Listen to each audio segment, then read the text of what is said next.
बच्चन हैं।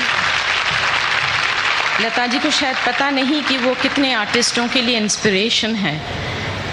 ख़ास तौर से मैं अपने बारे में ये कह सकती हूँ, मुझे अपने फिल्मों में गाने बहुत कम मिलते थे क्योंकि नाच गाना मुझे बहुत अच्छी तरह से नहीं आता। मगर जब भी कोई गाना ऐसा होता था जो लता जी ने गाया हुआ होता था, मैं अपने आप को बहुत ज़्यादा प्रिपेयर करती थी क्योंकि मुझे पता है, हमेशा ये रहता था कि लता जी ने गाया है और वो आसान और बहुत मुश्किल गाना भी इतने डेडिकेशन और इतने सिंसियरिटी के साथ गाती हैं और मुझे भी उसको निभाना है और उतनी ही सिंसियरिटी दिखानी है, उतनी ही मेहनत करनी पड़ेगी।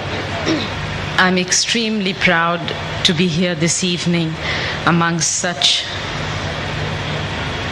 talented people.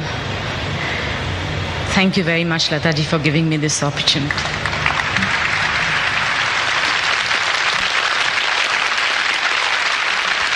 अभी जया जी ने कहा कि जब मेरा गाना होता था तो उनको बहुत खुशी होती थी गाने के लिए।